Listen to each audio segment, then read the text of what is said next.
वाह वाह मास्टर यह तर्ज हो कि के कर भैया राम जी के कर भैया लक्ष्मण हो कि मोरे ललना कि मोरे ललना के कर भैया भारत भूआल अंगनवा गुजा सोहार हो ललना के कर भैया भारत भूआल अंगनवा गुजा सोहार हो ललना के कर भैया भारत भूआल अंगनवा गुजा सोहार हो। मैया चरा उठाई कब मंगली मंगनवान हो कि मोरे ललना अचरा में खिले लासू मनवा अंगनवा गुजा सोहर हो ललना अचरा में खिले लासू मनवा अंगनवा। बहुत अच्छे धीरे धीरे दबा।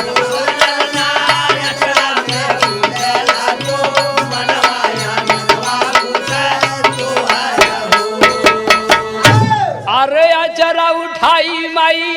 मंगली मंगनवन हो मोरे ललना आशीर्वाद दिलाईगा गनवा अंगनवा गुजा सोहर हो ललना आशीर्वाद दिलाईगा गनवा अंगनवा गुजा सोहर हो ललना आशीर्वाद दिलाईगा।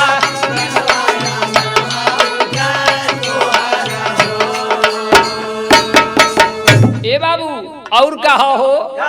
दादा लुटाव खूब धनवा दादी दई दई वसनवा न हो लड़कवा के जो दादा रहलन जेके लोग बब्बा कहला कुमार धन लुटावत बन खुशहाली में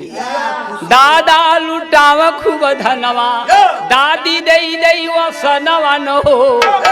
वसनवा माने बाबू वस्त्र और लड़कवा कमाई किनरियवा जब गावत हो तो का देथे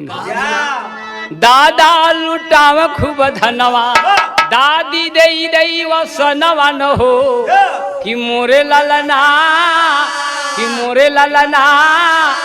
माई देली हाथे का कंगनवा अंगनवा गुजा सोहार हो ललना माई देली हाथे का कंगनवा अंगनवा गुजा सोहार हो ललना माई देली हाथे का कंगनवा अंगनवा गुजा सोहार हो। ए बाबू और लोग जुटल बा कहत का बा आखिया माई कहो मुहवा बाबू कहो कि मोरे ललना चमका सूरज जैसे जनवा अंगनवा गुजा सोहार हो ललना सूरज जैसे जनवा अंगनवा गुजा सोहार हो ललना चमका सूरज जैसे जनवा अंगनवा गुजा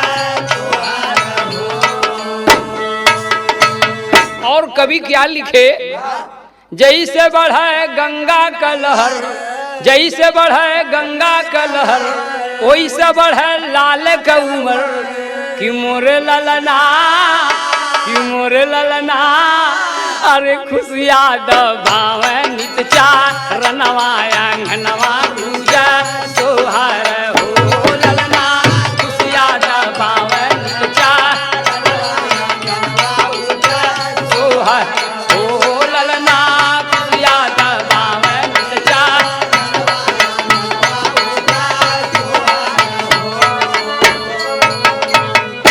ए बाबू देखल जाए बड़ी ऊंची बात कवि लिखे अंतिम लाइन में कि गुरु और बिहारी सरजू कवि बच्चा लाल हो कि गुरु और बिहारी सरजू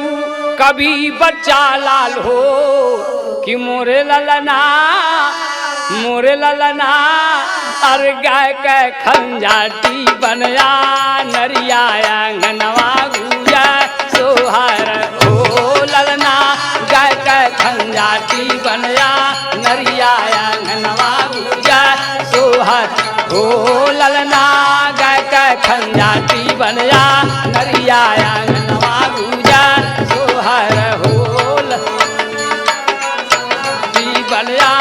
नगरिया आंगनवा गुजा सोहर हो